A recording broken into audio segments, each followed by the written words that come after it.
For a lot of people, the big concern when buying a Tesla or a different EV is what will happen to the range of this car in time.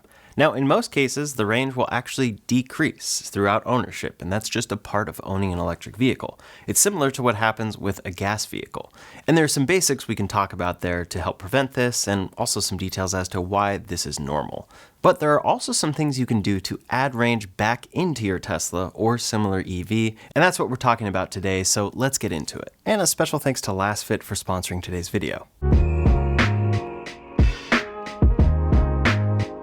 First up, let's talk about battery degradation. All EV batteries degrade over time, just like engines will lose horsepower. Tesla has their own data on this, and for the Model S and X, after 200,000 miles, they claim that on average, their cars have lost about 12% of their original driving range.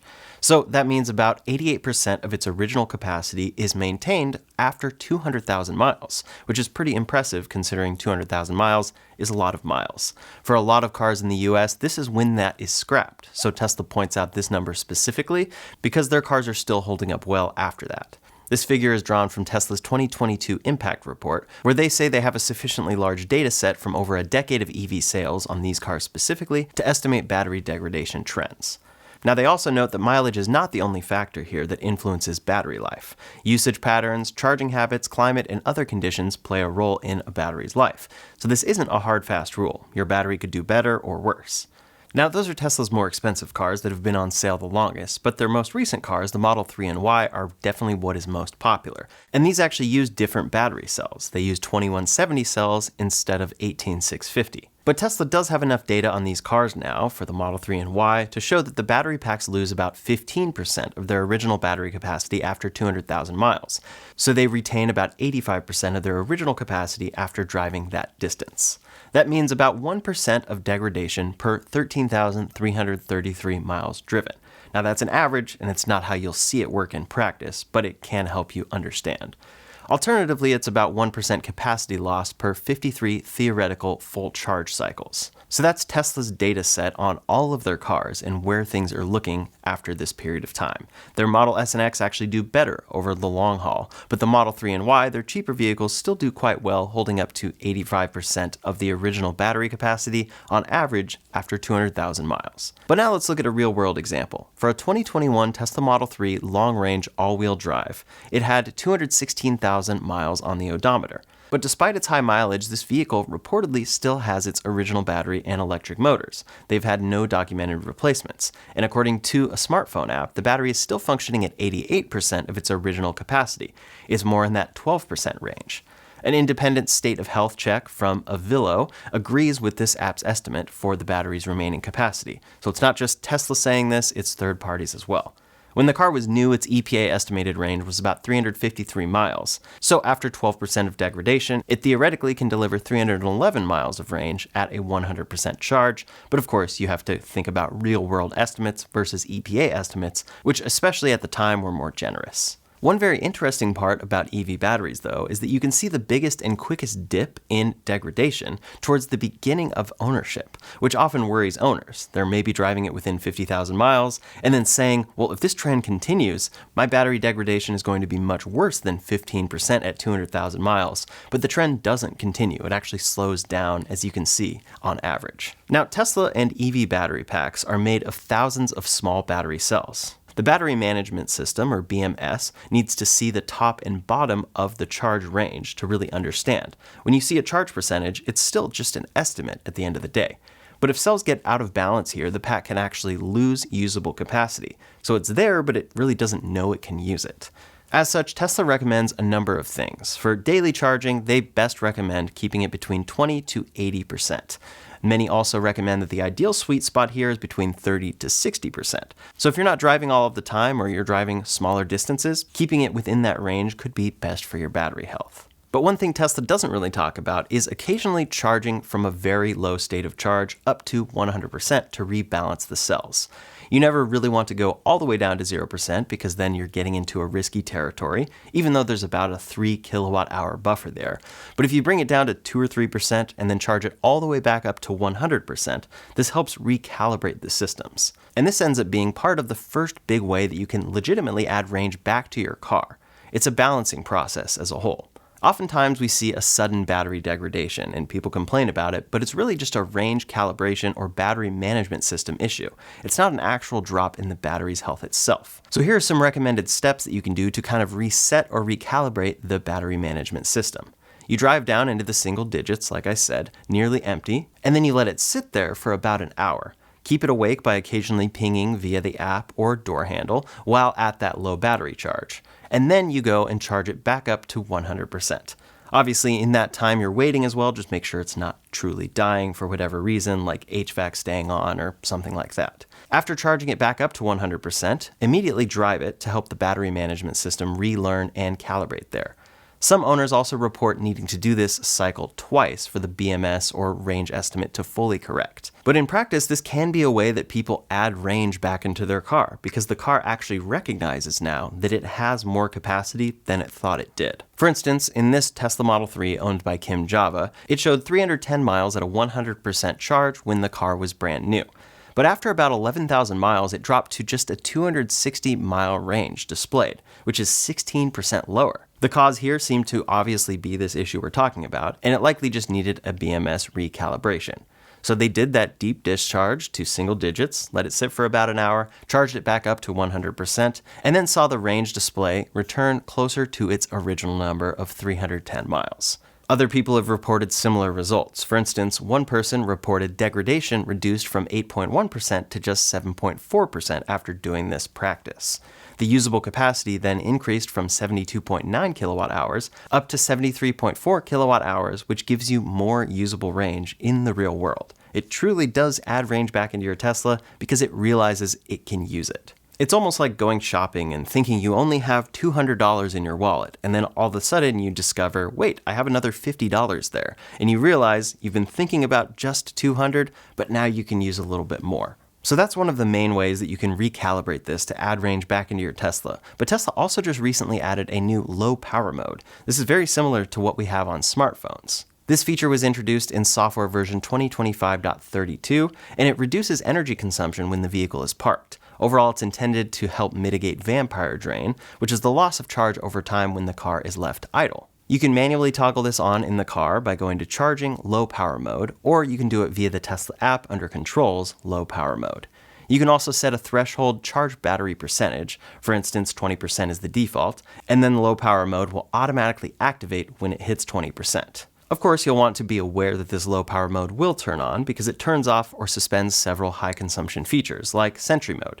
Sentry Mode is the security system, and then there's Summon Standby, which turns off, as well as cabin overheat protection and scheduled preconditioning. Keep Climate On will also turn off, along with Camp Mode and Accessory Power. So if you're powering anything and you really want to use that extra battery, keep in mind that you do have this ready to turn on automatically. Then lastly, remote seat and steering wheel heating will be turned off, as well as max defrost mode. There are a couple of exceptions here, like if the vehicle is charging. Features like Sentry Mode and Accessory Power will remain on, even if you're at that low percentage but charging back up.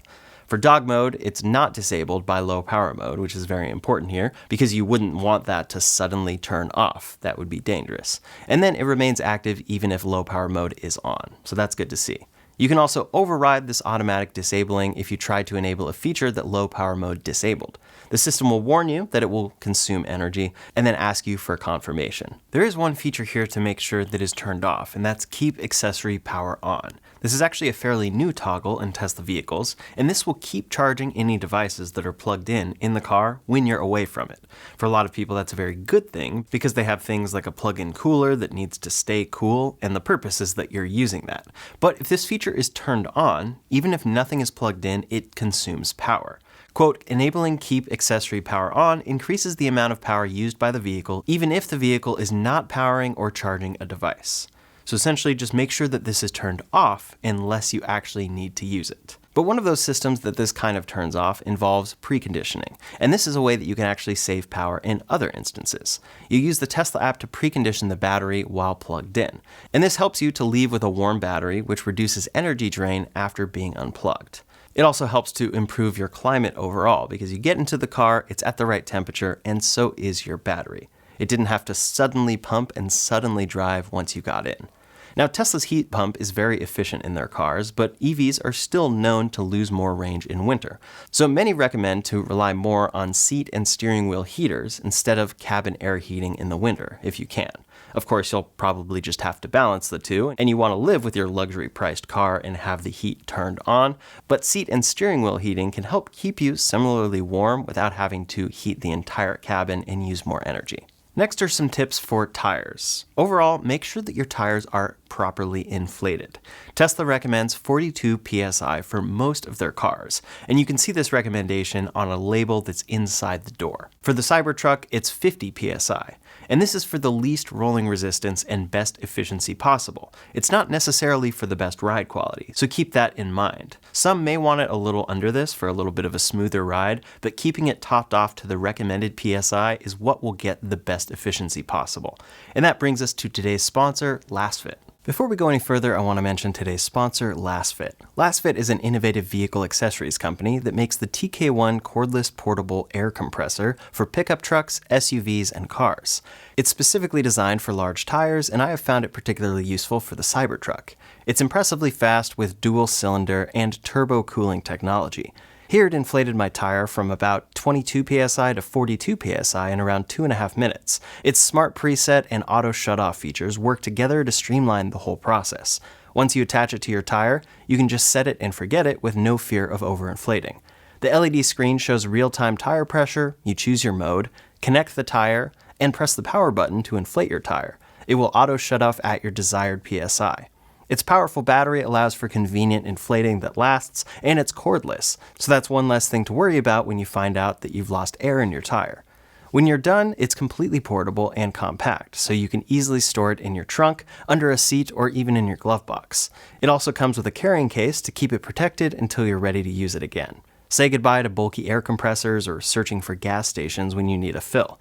This is truly a must-have for anyone who drives, regardless of what you drive. It's super fast and convenient for small cars, but it's designed for SUVs, pickups, and EVs in general. It's my favorite air compressor that I've used so far on the Cybertruck. To check out the LastFit TK1 tire compressor for yourself, click the link in the description below and use discount code RyanShaw25 for 25% off. On top of keeping your tires inflated, keeping them deflated in warm weather is also very important. In cold weather, the pressure drops, so you'll find yourself needing to add air back into your tires to bring it up to spec. But in hot air, the pressure rises, so you'll find yourself needing to release air to bring it back up to spec. In most cases, you can do this by simply screwing on your tire inflator, and then you'll find a point before having it locked in all the way, usually, where it starts releasing air. You can do this, and then you can monitor it still with things like the LastFit air pump. If you go a little under, then you can just fill it back up to the recommendation here. Both adding air at the right time and releasing air at the right time is equally important, and you'll notice the difference with big swings. Let's say you inflated it at 42 psi on a warm 80-degree day. This might drop to something like 37 psi when it's 40 degrees out. Of course, there's a balance to strike here so that you're not just constantly worrying about this every single moment of every day, especially if the temperature is changing a lot, but you'll typically want to make adjustments here with longer seasons or longer periods of hot weather or cold weather. It's definitely worth paying attention to though, and some tire pressures won't be enough of a difference that the car alerts you, but it makes an impact on efficiency, so it's worth checking into. The next tip here involves Tesla's wheels, and that's keeping aero covers on. Usually in the base models of Tesla vehicles, they have aero covers, and in some cases, it might look better to have these taken off. But if range is your priority, keeping these on can add 2 to 4% of range at highway speeds. There are also third-party options that might add even more, so you can check into those. Of course, it's always a balance between design and function. I'm sure there's some aero covers out there that you could get that look horrible, but get the best possible range. So you always are striking a balance there. The next tip here would be switching tires in certain climates. This is something that people like myself in California never really face, but in markets with true full seasons, it's very important.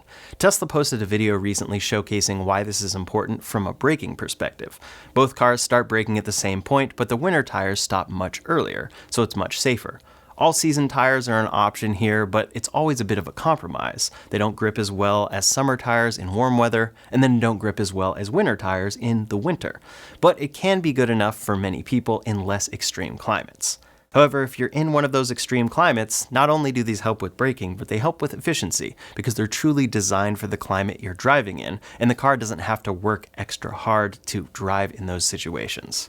One other small maintenance thing that you can pay attention to is the cabin air filters. If these are neglected over a long period of time, they can get clogged, causing the overall climate system to work a lot harder than it should have to. For the Model 3 and older versions of the Model Y, these are smaller air filters that need replacing a little more frequently than the latest versions of the Model Y with the HEPA filter. That's a bigger filter that's more expensive, but it does last longer. Now for people like me in particularly warm climates, the glass roof is one of the coolest features of a Tesla vehicle. It's panoramic and gives you a lot of natural light. It also gives you a great view of your surrounding scenery. They look great overall inside and out, and Tesla already has some pretty great UV protection included with these to keep out the harshest and most damaging parts of the light spectrum.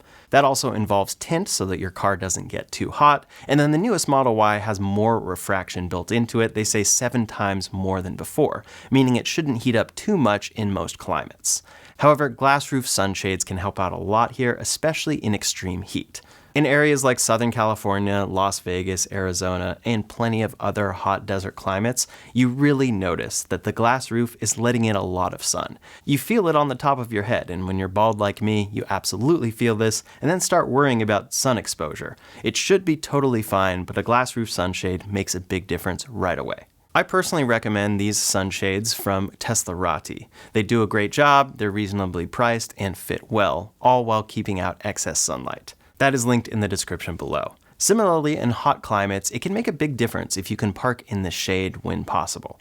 Obviously, this prevents extra cooling. If you're parked in the sun for a long time, cabin overheat protection will stay on for hours. So parking in the shade will ensure that it just doesn't have to work as hard to keep your car at a reasonable temperature. And then once you're going to cool it back down, it's not going to be a massive difference going from 150 degrees down to 70 or something like that. Then, just like the glass roof sunshade, a windshield cover can help as well. The glass roof one will stay installed when you're driving, but a windshield one is obviously there for when you're not driving. Once you're parked, if you can't be in the shade, this reflector will help keep out excess sunlight. In the summer, I definitely use both of these. I have the glass roof sunshade installed, and then I install this windshield cover pretty much every time that I park. You notice a big difference in terms of heat, and so if you're noticing that, that's obviously saving you cost on having to cool this down from higher temperatures. Now next up is something to ensure that you have turned off when you're at home, and that is Sentry Mode or other features like that, if safe to do so. Cameras will always be recording in your Tesla, draining at least 1% of your battery each day when you're at home, even if you don't actually need this to be on.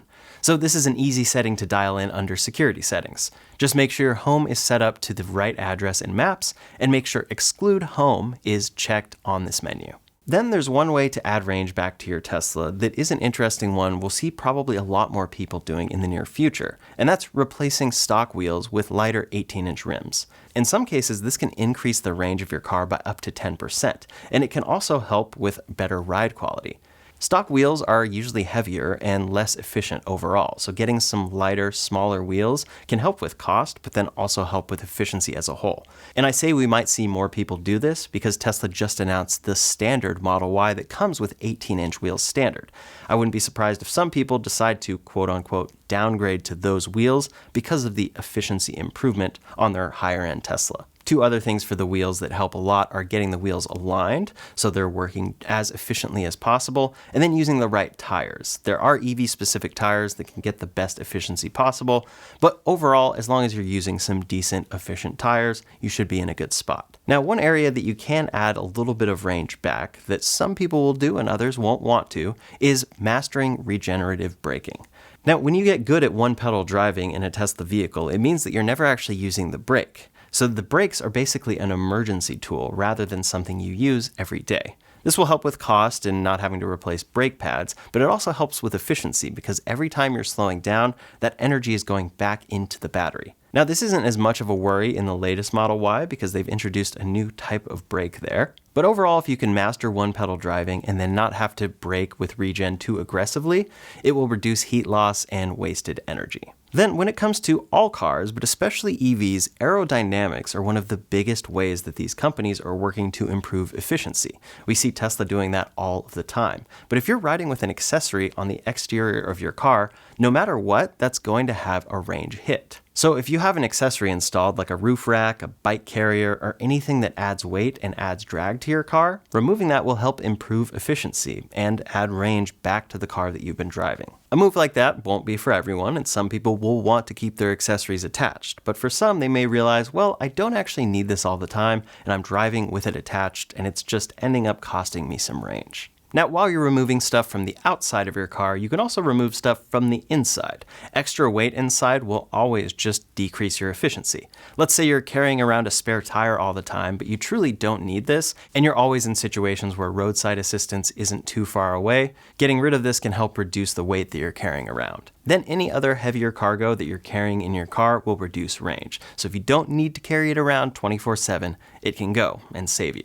The next one is highway driving, and it's interesting because when we see real-world tests from the EPA, they're not necessarily testing these cars full out on the freeway, but we oftentimes see people testing these with a real-world 70-mile-per-hour range test.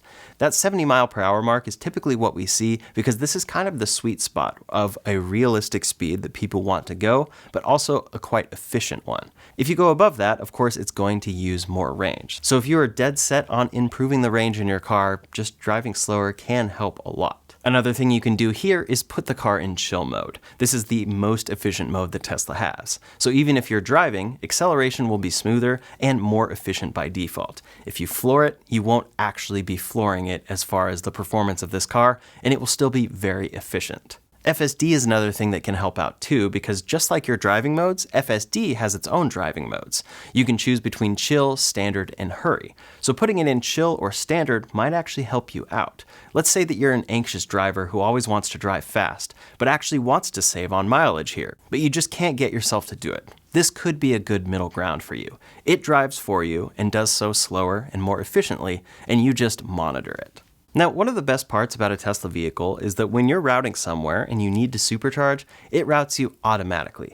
But most of the time, this is going to be fairly conservative because they really don't want to mess this up. They don't want to strand anybody.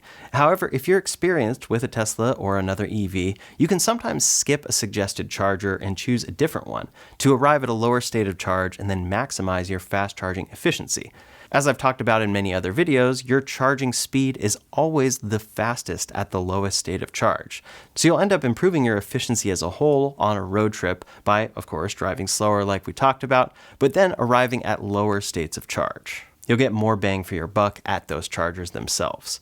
For a V3 charger, you want to arrive under 30% typically, but ideally around 10% of range to achieve its peak 250 kilowatt speeds. Avoid stopping with 40 to 50% or higher, since charging will then be slower. Then another charging tip would be to charge immediately after driving, whenever possible.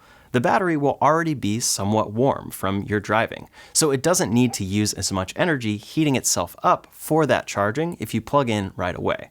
On top of this, if you don't need to charge at home as fast as possible, slower charging can have an impact over time as well. 32 amps instead of 48 amps has been reported to slightly reduce heat during charging, which can help with longevity long term. Longevity for the battery pack, and then each time you're using it, it doesn't have to do as much work balancing everything with the battery management system. Now, if you can't afford to do this at home because you need to charge as fast as possible in order to get all of the range you need for the next day, no worries. But if your charge has plenty of time left over each night, slower won't really hurt anything. Now, regarding your routing, you can also route with less elevation climbs if possible. Like most of these tips, if you can't do this or don't want to worry about it, don't do it. But if you're concerned about efficiency, going uphill always uses more range. Going down uses less. In fact, you'll regain range going downhill. So if there's some ideal world where your route is all downhill, this will actually end up with you increasing the range of your battery. Your battery percentage will legitimately climb up from so much regenerative braking. You definitely notice this when you're descending down a mountain. Next is something that could be a hidden drain on your car: third-party app integrations. If If you've connected your car to apps like Stats, Teslab, Enhance Automotive, or others, ensure that you're actually still using these. If you're not, they'll be pulling info from your car for really no reason and wasting energy doing so. It always uses a little bit of energy, and if you're gaining functionality from these apps and using it, definitely go for it. But again, if you're not using it and that connection is still there, you can delete this. You can disable the permissions that these apps have within the Tesla app. Then there's a really great app that is built into Tesla's vehicles that will show you a lot of what I'm talking about today, and that's the Energy app. It displays how much energy your car consumes when driving or when parked, and then it has a trip view versus a rated view, so you can see the difference between what it expected and what you actually did in the real world. It will break down your consumption into categories, so it's very clear here. It breaks down driving, climate, battery condition, elevation, and everything else, and shows you exactly what percentage of your battery each of these tasks used. So you can see after a long drive, oh my gosh, I used 20% of my battery just keeping the climate on. Maybe I can reduce that a little bit next time. Stuff like that, and it might give you an idea of which of these tips that I talked about today you should really pay attention to. In addition, it will lay out range tips and suggest what you can do better next time specifically, both for driving and when parked. So those are a bunch of things that you can do or behaviors you can change to help improve the range in your car. But another thing is making sure that you install the latest software updates from Tesla. This typically involves making sure that your car is connected to Wi-Fi, and sometimes I've noticed, unfortunately, you have to restart the car, at least in the latest cars, to get it to connect to Wi-Fi, to then download these software updates, and then you have to initiate it from your phone or from the car. But make sure to install these updates because Tesla is always fixing things, improving bugs, and sometimes improving efficiency. They've done updates in the past that have particularly added range back to their EVs because they figured out how to do things more efficiently on the software side and pushed it to everybody. They're usually small improvements, but over time these add up and can help a lot. So that's a collection of a bunch of ways to add range back into your Tesla vehicle. But the main ways are the ones I talked about at the beginning. That recalibration of the battery management system can literally add range back into your EV. And then other things like removing things from the exterior, focusing on heated seats and more can do a lot to improve the range you see in the real world. Of course, there will always be a balance here between getting the most range possible and just driving and experiencing your life in the car without worrying about it too much. But usually these tips can help out a little bit, so I hope this video was helpful for you. In the meantime, if you want to see the latest details about the new Model 3 Standard and Model Y Standard, you can check out that video linked up here or in the description below. Thanks so much for watching, and I'll see you on the next one.